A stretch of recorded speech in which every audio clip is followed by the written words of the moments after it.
Good night, Trinidad and Tobago, and welcome to another episode of Psychology Live. We are streaming live on TV4, and let me give you some quick callings and links so that you can talk to us and our guests as we talk tonight about Indian Arrival Day and some of its implications, consequences, some of the issues around it as we celebrate Indian Arrival Day on Saturday. So we are on facebook.com/OurTV4, gisltd.tt/TV-4 for live streaming for those of you in the diaspora watching us and those of you watching on the internet. And you can also reach us at 675-8747 and 675-8749 when we open the lines after probably the first or second segment. And for those of you who tweet, we are on Our TV4, hashtag Psychology Live. So our conversation tonight is on the psychology of transitions and is dealing with Indian Arrival Day, which is going to be celebrated in the country on Saturday. And I have the privilege of having 3 doctors, all the different kinds of doctors, on the show tonight. And to my immediate left is Dr. Sherry-Ann Singh, who is a lecturer at the UWI History Department in Indian Diaspora Studies and Indian History, and she has been at UWI for about 10 years. And to her left is Dr. Visham Bimul. He is a medical doctor, primary care, GP, general practitioner, and he's a cultural activist and very much a language specialist. So he brings different language types to us this afternoon, including North Indian language, Hindi, Spanish, French, among others. And facing me directly is a colleague from the Trinidad and Tobago Association of Psychologists, a psychologist at St. Anne's, where he's now a consultant, and he also lectures part-time at UWI, and this is Dr. Krishna Maraj. So welcome all to Psychology Live this afternoon. So I wanted to start off by, as I was indicating off the set, reading one of a quote from The Lotus Blossoms, which is a collection of poems by Ramsundar Prasad. And for those of you who follow TV4 on the Facebook page, you would have seen it as one of the banners promoting the show this afternoon. And it says, and I quote now, "In their hearts and minds, Lord Rama gave them solace, Lakshman gave them courage, Mother Sita gave them a sense of duty, and Hanuman gave them protection." And so I thought it would be a good starting point to ask our specialists in Indian history and culture to explain. So Dr. Sherry-Ann Singh, it falls to you to educate us in terms of this lovely quote from The Lotus Blossoms. Thank you, Dr. Likwai. Yes. Well, during the period of indenture, about 85% of the indentured laborers that came to Trinidad were Hindus. Hindus, yes. The other 15% comprised Muslims and, of course, Christians, Buddhists, etc. The bulk of the Hindus, most of them, the most popular text among them was the Ramayana, which is where that quote was taken from. And in addition to functioning as you would expect a religious text to function, the text, because of the story of the text, it deals with banishment. In the text, the main character is the god Rama, and in the story, he was banished for 14 years from his kingdom. He had to serve that period of exile, and after the 14 years, he was expected to return to his kingdom. The indentured laborers, they used that story in the text. In addition to using it to pray to the god Ram and so on, they used the story to give them solace, to give them hope. And in fact, they saw, not just in Trinidad, but in Fiji, in Suriname, in Mauritius, you have these allusions to the Ramayana in indenture. They saw their indentureship as a period of exile. And many of them hoped, especially in the early stages, early decades or so, that they would actually return to India. So they definitely connected with the story of that text.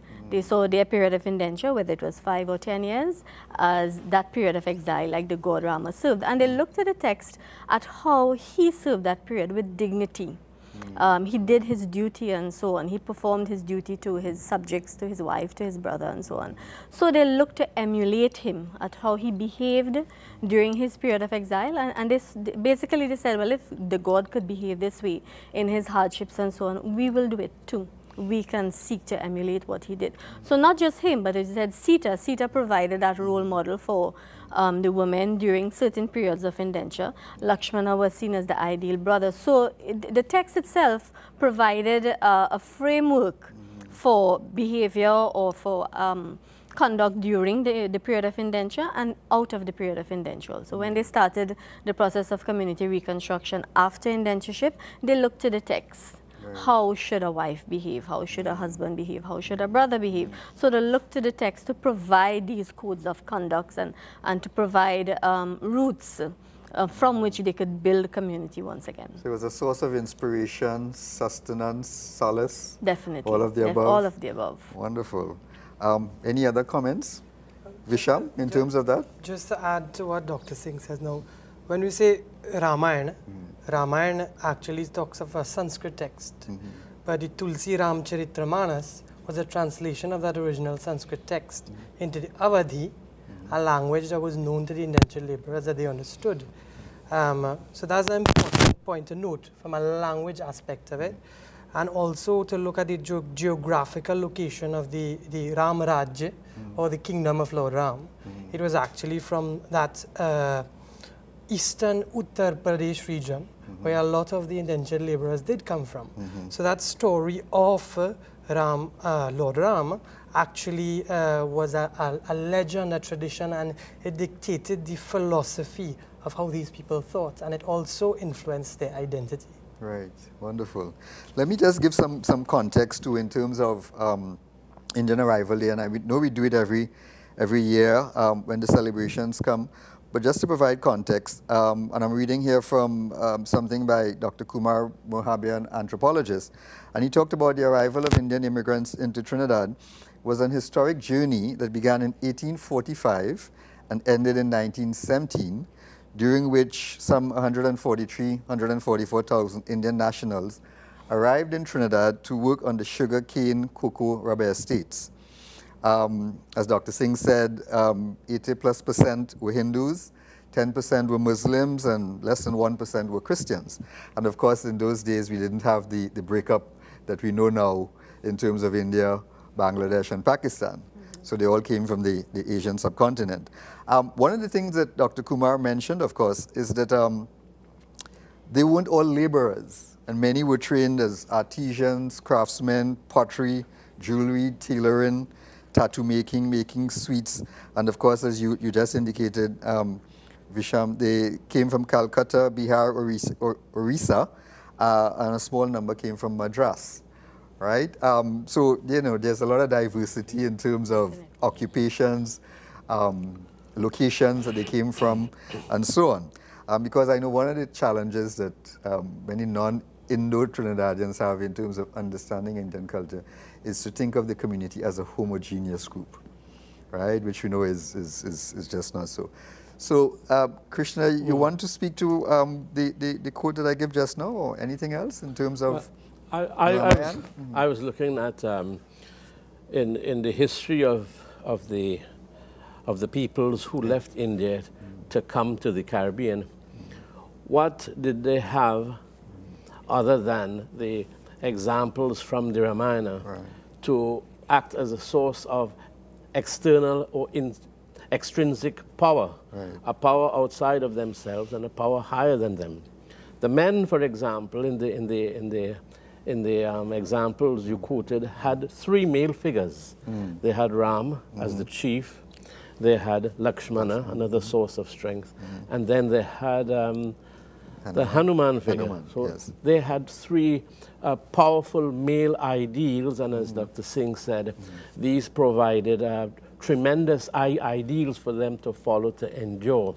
Women just had one, Mother Sita, but she was perhaps equally as powerful as the three combined. And sometimes in life, coming from fairly familiar surroundings to a very alien, hostile, oppressive, and difficult environment. I think the early Indians were fortunate to have that kind of ideal to endure the hardships that they faced for the next 40 or 50 years at least. Right, right. Excellent. So moving from that historical context and some of the background, what I want to jump into, and I know it'll be quite diverse, what were some of the adjustments required, both positive and negative maybe, in terms of the sustainability of the different communities during indentureship? Any thoughts? Challenges? Yeah, I mean, we know that the culture came and, you know, the language, the dance, and the sacred texts and so on. But what do you see as some of the challenges that they had to, apart from the natural physical and agro environment and so on? What are some of the challenges that you... Maybe I'm least qualified here to share anything because these two are, Sherry. very much more verse. Yeah, sure. You want to speak to that in terms well, of... as you said, there were a lot of physical challenges. Right, yes. There were also, and I'm sure Dr. Maharaj will take it up, a lot of what you can call psychological challenges. Obviously. The physical challenges we see, differences in food, differences in home, conditions on the estates, almost subhuman conditions and so on. So I wouldn't outline the physical ones. But on a deeper level, you had these people, laborers who were uprooted from their home, and this is the crux of what you call diaspora and diaspora formation, especially during the indentured period.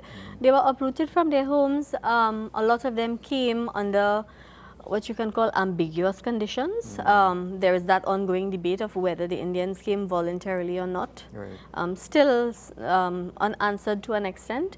The idea is that during the earlier decades, about at least for 3 decades, many of the Indians didn't know really where they were going. They did not agree even to leave India. Yes, they signed contracts, but the point is most of them could not read any of the 3 languages on the contract. So this displacement, this uprooting from India, now coming into a new territory, many of them not knowing, it was a shock to some of them. In fact, on the ships, the actual journey from the ships, people realize maybe a couple of days into the journey that we have left India, we are no longer in India.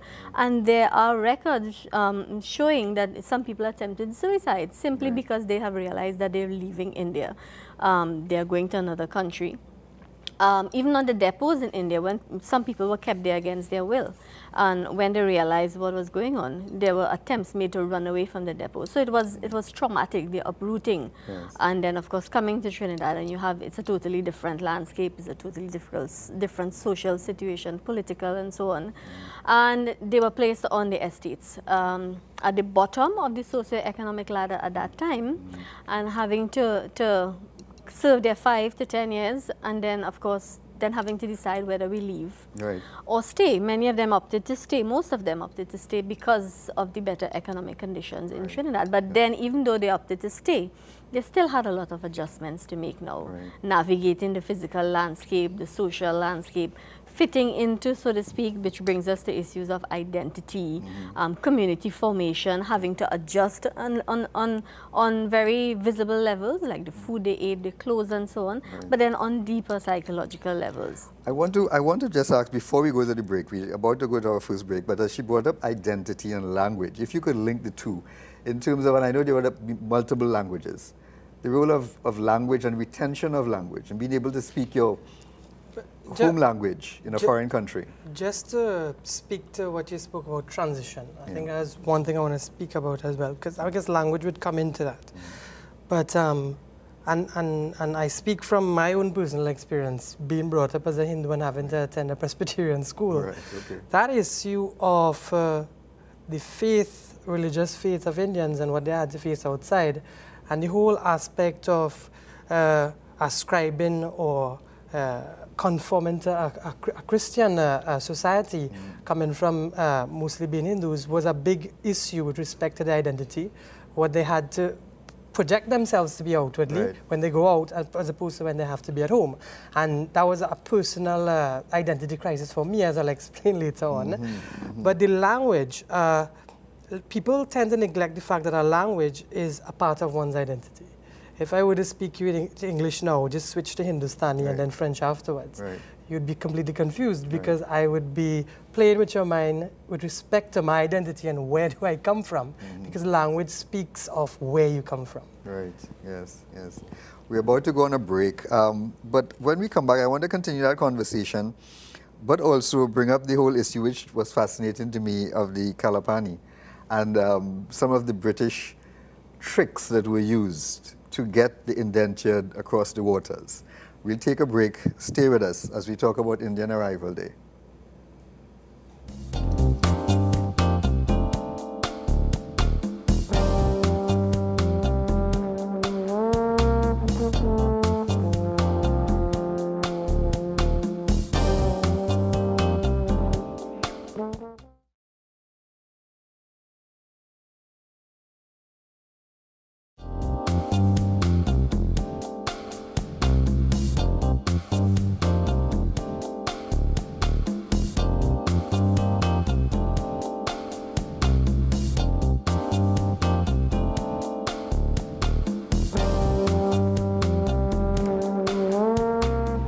Welcome back to Psychology Live. We are talking about Indian Arrival Day and some of the transitions that the indentured first Indian arrivals had to undergo in terms of adjusting to Trinidad and Tobago.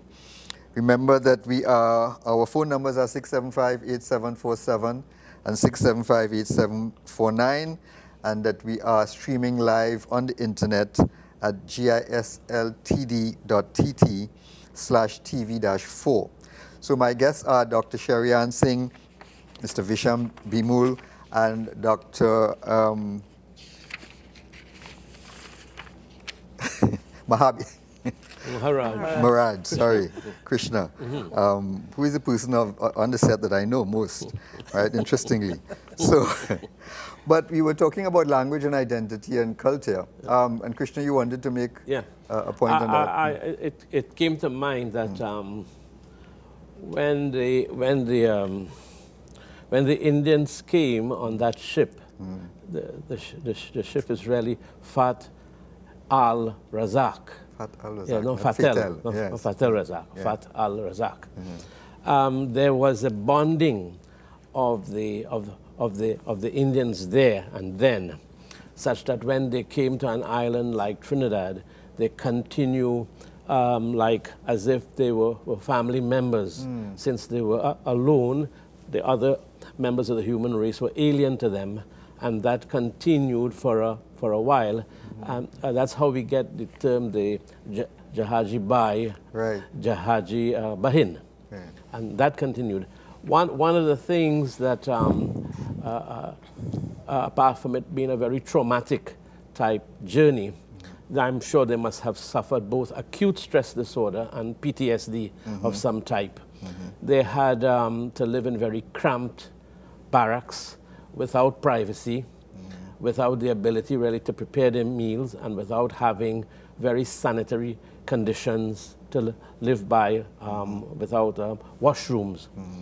And I think the ratio of men to women, I understand that for every 3 men that came, there was one woman. Female, Later it got a little bit better.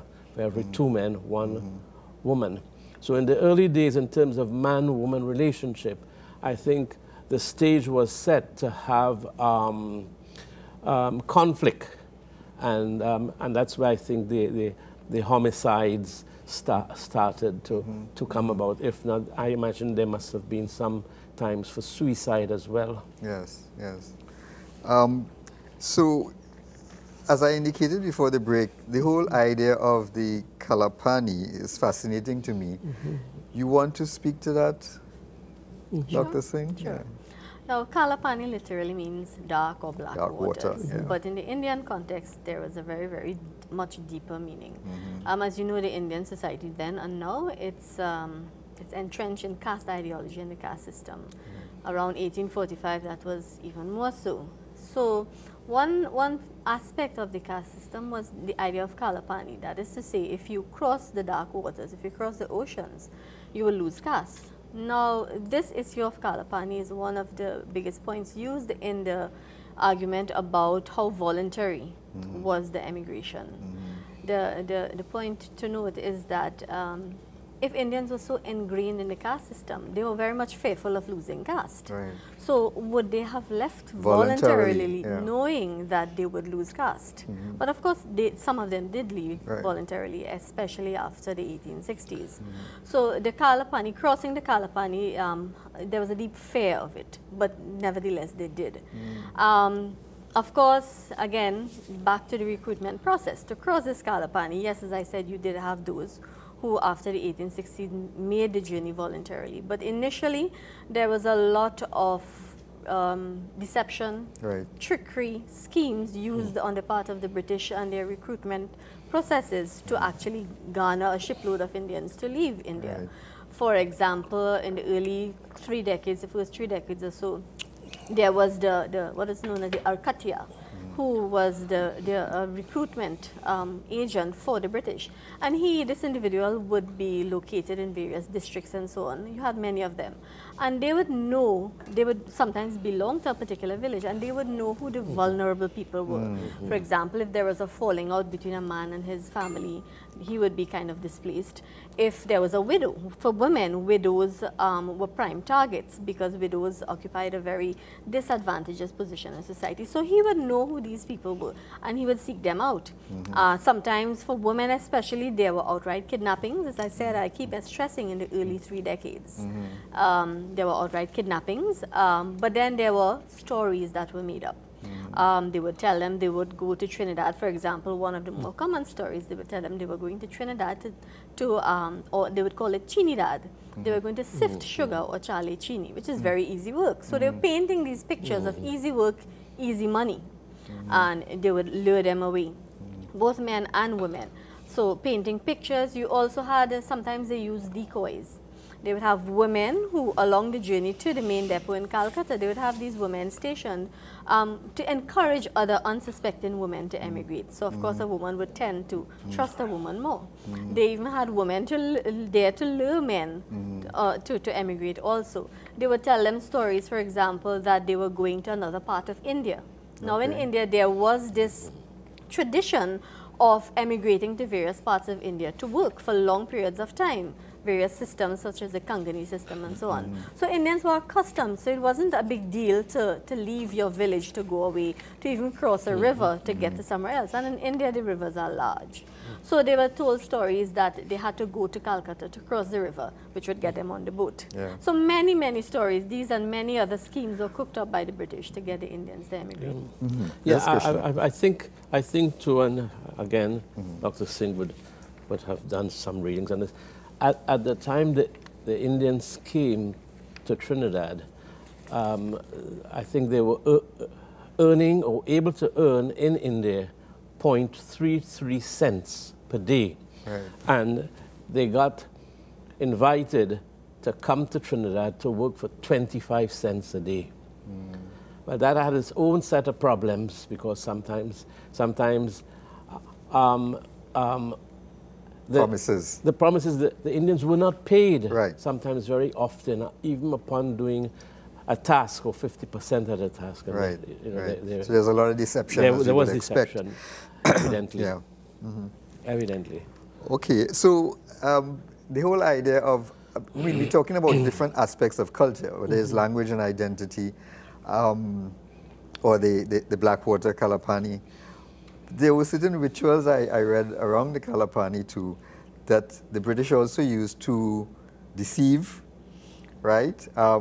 Anybody want to speak to that in terms of using the cauldrons on the boat? They would put cauldrons on the boat to represent, I believe, the symbolism of the Blackwater, so that folks believed that they were taking it with them and they can use it to, I guess, make the journey easier, symbolically.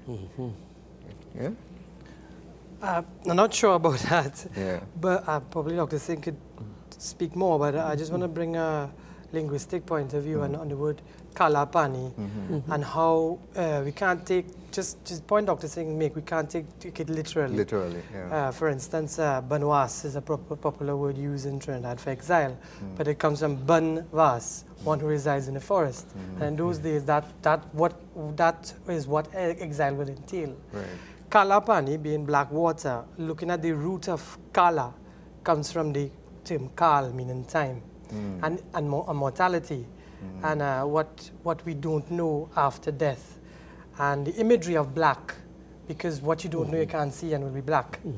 So that's the concept of how kal, meaning time, from original Sanskrit eventually got developed into the word kala, meaning black, the unknown. So that's just one point to bring in. One, yes, it was divorcing caste, but the other thing was we don't know exactly what we're going to encounter. Right, right. Yeah, you had a point. I was thinking, and maybe you two can back me up in this, that it was not the well-to-do that came to work on the plantations. Apparently, it was those people who were experiencing some type of difficulty, and usually they may have come from the lowest caste. Right, of course. So when they came, it's very possible from what we have heard over the years, many took on new names, for example, to give them a sense of elevated status. Among a new identity in this different environment. Society, yes. Let me just take a call. We have a call on the line. Hello, good night. Sure. Hello. Yes, good night. Yes, good night. Go ahead, caller. Hello. I just want to give my little input. Sure. Go ahead, please. My grandfather came from India. He came from Uttar Pradesh, and actually he ran away from a family squabble and came across to Delhi and eventually settled in Corinth. Okay. And I want to say that for some of us, we still know a little background of why some Indians choose to come to Trinidad. But for the other grandparents, I cannot say. And it's very informative to hear what you all are saying. It's given me a little bit of enlightenment. Okay? Okay, thank you. You're welcome. Right. Now, obviously we have, a lot of the names here in Trinidad. I come from the St. James area, so I know about Jose, and it was fascinating learning about the Muslim concentration of folks on the Pure Estate down there, what used to be called the Pure Estate. And of course, all the names that have stayed, Calcutta, Delhi Street, Patna Street, etc., Lucknow, Agra.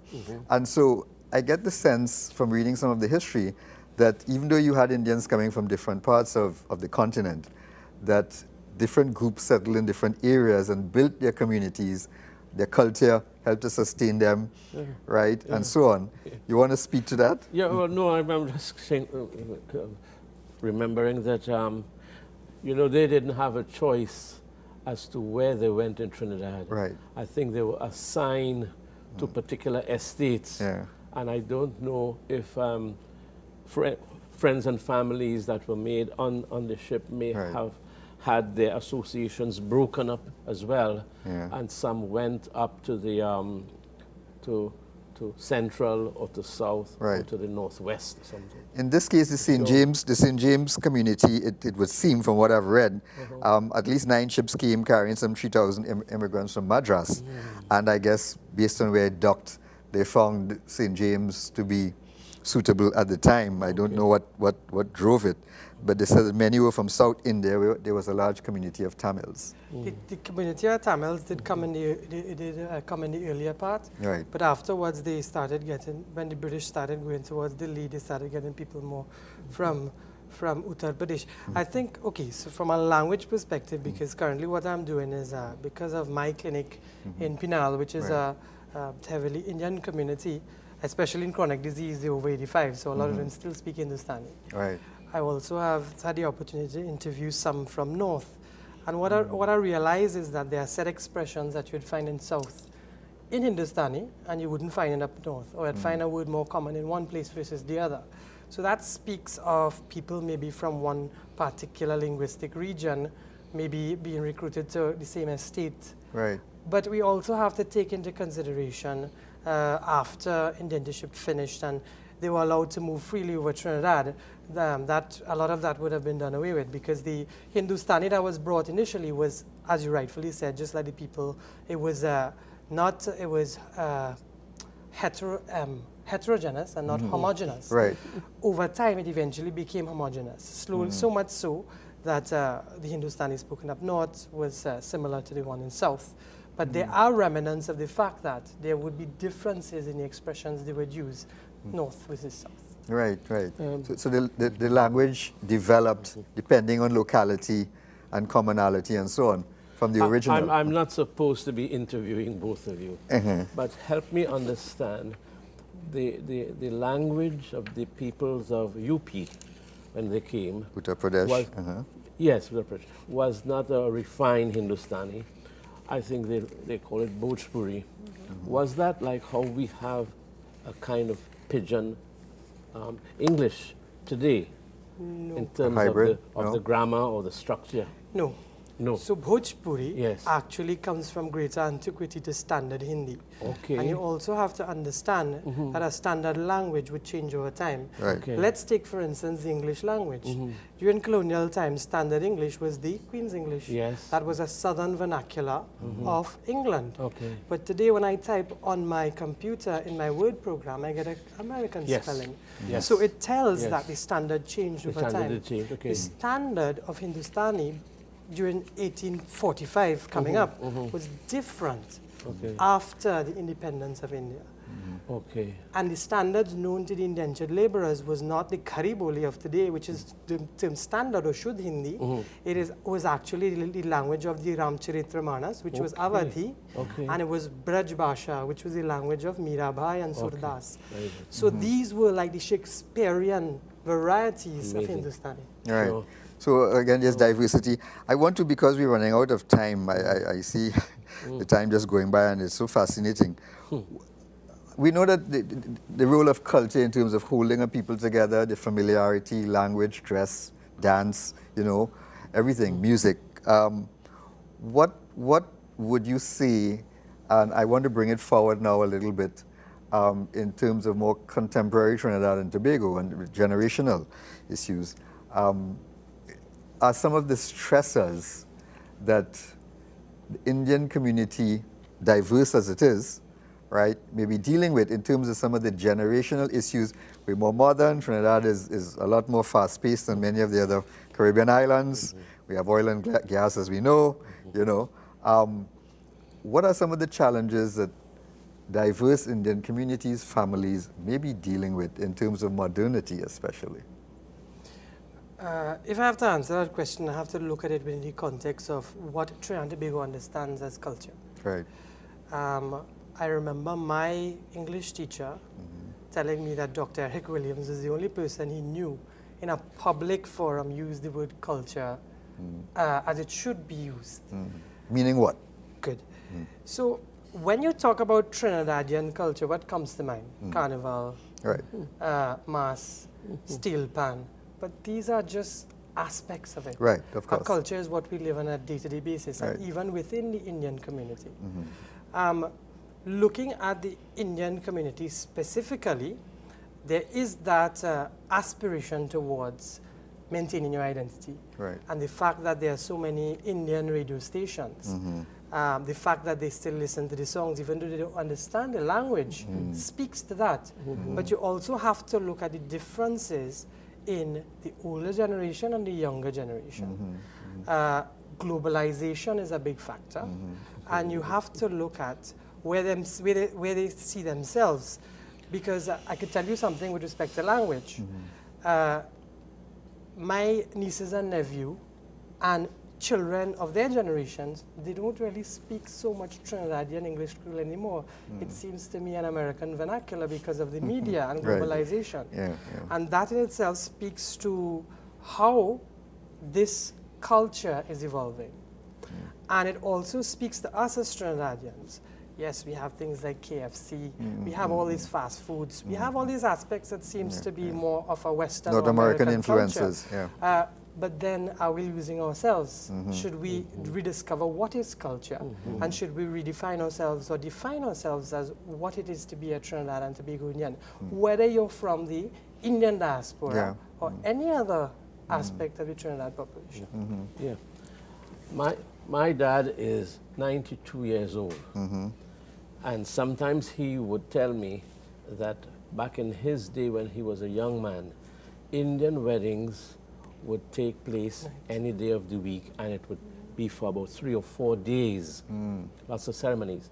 Compare that today. Right. It's usually on a Sunday for a couple of hours, the bride and groom can and do sometimes dressed in Western wear, and the reception is no longer entirely vegetarian, except for those who practice maybe residual orthodoxy. Right. And that continues, that may continue to change. So we know as well. change is constant. Yeah, right? change is constant, exactly. And there are going to be tensions when there's change in any community, even within the individual itself. But it's interesting how it evolves, and I'll give you a good example. There's something we call, so the wedding is on the Sunday, and we call second Sunday.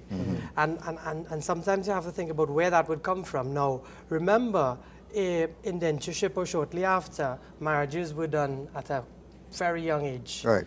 My grandmother, I believe, was age 13 because they didn't have that gap in their life or that part of their life where they had to aspire towards education and upward social mobility. Right. Especially for females. So there were two rituals. One is the shadi, which is the wedding, and the other is gauna. Gauna. So the young couple would be married maybe just in around 8, 9, 10. It's like a betrothal. And after that, they'll wait till they, that's prepubescent. They'll wait till they're in puberty, and then this is years after, the boys side will go back for the girl to bring her back to the boy's house. But because marriages take place now more in the adult period of 20s or so, they had to readapt that just to keep it there still existing, but readapt it to our modern society. So what we do now, older couple will get married on Sunday, but just for the sake of ritualism, we'd have that enactment of the girl going back on the Wednesday night to her mom's house, and then Sunday the boy comes to pick her up, just so that we don't miss out that part. Right. There are linkages. But you bring up, I want to segue because of what you said about, the evolution of the culture and so on, in terms of recently, and I know you have been involved in this, the amendment to the Marriage Act to deal with, how do you become modern, how do you deal with more modern procedures and processes as far as human rights go, but still hold on to your rituals and customs? And what is that tension like in the different communities? Dr. Singh, you want to? Well, I think it's part of change. Right, change right. is constant. Development, yes. So whereas at one point the marriageable age was 12 and sometimes below, I mean, presently that definitely cannot operate. Right. So we just have the Children's Act exactly. Agency. So we just have to look at it as part of modernization. Yes. Not modernization, transition and transformation. Okay. Yes, because as Dr. Maraj was saying, if you take the marriage ceremony, for example, the changing of the dates, that was, you had the marriages happening every day of the week. Is based on what the pundit said, a good day. But eventually it's happening on Sunday now. Why? Now the pundits look for a good Sunday. Because this is the context of we have Sunday as our day off. It's convenient. And initially it wasn't just convenience, it was in keeping with the colonial framework. Right. Sunday was the day off from work and so on. So exactly, no. So even on the estates, Sunday was supposed to be the official day off, so you can do your ceremonies and your rituals on the Sunday. So it started happening on the Sunday. So transition, context, social, political, economic context would warrant changes. And societies are dynamic. They can't afford to be static, otherwise they will die. Absolutely. So every aspect of society, whether it's language, whether it's rituals, whether it's ceremonies, or even beliefs, they would have to change and adapt to their various contexts. Right. Just looking at now, this is no different to the Indian civilization and what it went through. The Indian, within its system of Manusmriti, which is the basically the laws of that man should follow, according to that society in that particular time, divided into 4 ashramas or stages in life. This would have been the brahmachari student. Then you had grihastha, which was the householder, and it goes all the way to sannyas, when you renounce. And you give up your worldly things and look towards God. These, over time, in Indian texts have changed to how society has changed as well. Because there are questions as to the student stage staying up to a certain age, but then in other texts you see people still extending that ashrama or that stage in life further on. So it has, time and time again, had to reinterpret and redefine itself for how society has changed. Right. But you know, hearing Visham talk about those different stages reminds one psychologically of the developmental stages, right? That one goes through in terms of you know, just developing psychologically. Yeah, it seems to be a very practical way, though. Yes. Because from the time you're about 4 or 5 years, you begin your schooling, and that can go right until your mid to late 20s, which is academization, acquisition of job skills. The next stage then is becoming involved in raising a family and marriage, and that goes on for a while.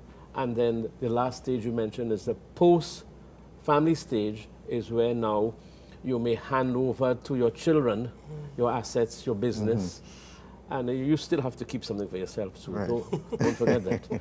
And then now you are more dedicating yourself to metaphysical, sacred type investments, involvements. Yes, yes. In terms of the actualization process. Yes, the self-actualization. Yes, exactly. Yes, precisely. Exactly.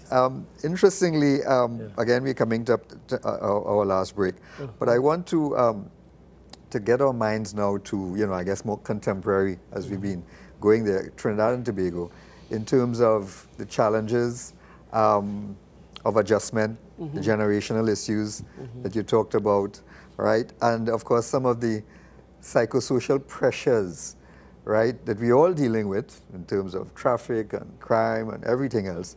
But maybe the Indo community or aspects of it may have their own kind of issues that they're treating with that modernity and transition are probably bringing about. So if we could take a break and come back to that after the break.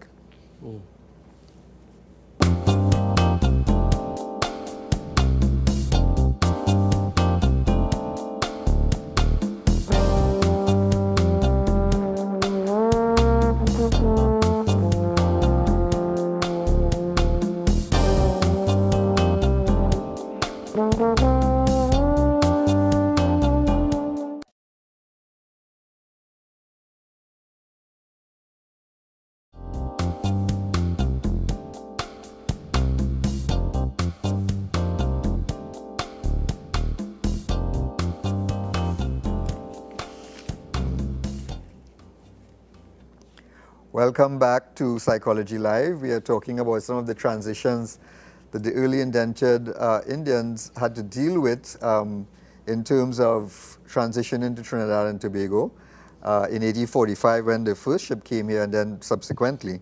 And so we've been having a discussion here with Dr. Sherry-Ann Singh, Visham Bhumil, Dr. Bhimul, sorry, and Krishna Maraj, psychologist, about Indian language, culture, history, identity issues, generational issues, modernity, and you said more transitions? What is it? Transformation, right? Because change is constant. And so in this last segment here, I really want to address the more contemporary Trinidad and Tobago, and what do you see as some of the individually challenges from your perspective and your activism and your research and your profession as some of the more challenging issues that, even though not homogeneous, right, the Indian diaspora, Indian community has to deal with in modern Trinidad and Tobago? I know it's a kind of tall question. But there are different ways and aspects of looking at it. I mean, we had a conversation just off air. One thing is that the issue of identity, being somebody of East Indian descent in the diaspora and looking towards India and finding yourself. And you made an important point initially when you spoke to Hindustan being the colony itself, and after independence of India was split into Pakistan and India, and and that speaks a lot in the sense of India's own identity of itself, because most of the indentured laborers came at a time before partition, and they will understand India in a completely different way.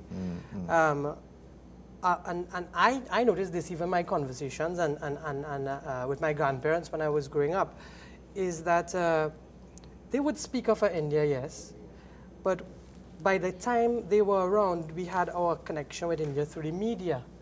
And when they would look at what they saw, it wasn't who they saw themselves to be. For instance, there was one popular story. We talk about the Ramcharitramanas and the Ramayana. There was one popular series on TV that was brought on TTT at that time. And they spoke in standard Hindi in that program. And my grandparents would look at it and they would identify with the story somewhat. But when it comes to understanding and explaining, they were at a complete loss. They call it deep Hindi. But that transition in language which I spoke to before speaks about that change in identity and philosophy. If I have to say, and I guess Dr. Maraj will have more to say on this, is that the people of Indian origin within the diaspora have a pre-partition identity philosophy which is different from India, which is post-partition. Right. Let me take a quick call, please. Hello, caller. Good night. Dial your operator. Okay. Hello, good night. We lost the call? Okay. That's fascinating that you're talking about, because it brings to mind that the India that they knew, right, and the one that they're seeing on TV, or the modern India post-partition to Bangladesh, Pakistan, and India, and so on, is totally different. So the concept that they have in their mind has transformed physically, right? I just wanted clarification about that program your grandparents were looking at. They were looking at a program, as you say, post-partition, and from the linguistic point of view, they are listening to a language that they cannot really understand or appreciate because they were brought up on a language that may have predated the language they were listening to. But not only that, even looking at the English language itself, after partition, because of a lot of movements, the Hindutva movement being one of it, is that this Hindi that was supposedly standard then changed because there were just so much importation of Sanskrit words directly. Visham, let me just take a call, please. I think it might be the same caller. Hello, good night. Sure. Hello? Hello? Somebody's playing with us. Sorry. Go ahead. Yeah, because there are a lot of words you would look at, and my grandparents would have known the everyday word for it. But with development of the Hindi language itself over time, especially after partition, you found a lot of borrowing for so-called academic or standard Hindi directly from Sanskrit. And these words they would not have known. Okay. Sure. We're running out of time. We have about 2 more minutes. Is Hindi being lost among the younger generation? I know there are different schools of thought, and people are, there are some people that are actually trying to retain the language and the linkages, even though it may have evolved from what it may have been decades ago. But what is the status of it, if any of you could speak to that? Hindi, I think its preservation is contrived in the sense that there are efforts. It's nothing. It's not natural. It's not your natural first language again. It wasn't the natural first language of the indentured laborers either. So efforts to preserve it, they are concerted efforts. So you have classes, even until today, you have classes, these various Indian organizations. And when you say Hindi, but I would like to probably extend it a bit. It's not just Hindi. It's also the standard Islamic language of Arabic. Arabic. So you have these institutions that have these classes to preserve. But if you were to go, like my students at UWI, I speak to them and I ask them, you know, what they think about the idea of identity and so on. They see themselves as Trinidadians of Indian descent. And they hardly know any Hindi. They might have heard their parents with a word, but the idea of Bollywood, and that has revamped the interest and the preservation of the language. So I think Bollywood and ZTV and these things now you have added to the preservation or the drive towards preservation. I want to ask you though, Krishna, in terms of being a psychologist, the use of language and customs and so on in treating folks, right, of the Indo community, challenges. The kinds of cases I see are basically a younger group being treated for chronic types of problems, and I don't get the impression that linguistics come into play in a way that will have a therapeutic So we're talking about effect. modern diseases. Yes, yes. Psychosocial. There's something though that I feel I'd like to share is that what I think may be happening today in Trinidad and may continue to be affected is family relations. Right. What is the effect of communications technology, for example, and capitalism and individualism on the way peoples today, including Indians, are living? Which I think is quite generic and affects all communities. Yes, for everybody. I think it's going to make an impact. Unfortunately, we have run out of time. This conversation could continue, and maybe we'll come back and do another episode, right? But I want to thank you, Dr. Singh, Dr. Bimul, and Krishna, my colleague, Dr. Krishna Maraj, for being my guest tonight on Psychology Live and giving us some insight and you know into the Indian Arrival Day and the different aspects of it. Yes, I'd like to thank both you young professionals for what you have contributed. I have enjoyed it, and I have learned from you both. Thank you very much. Thank you so much. Thank you.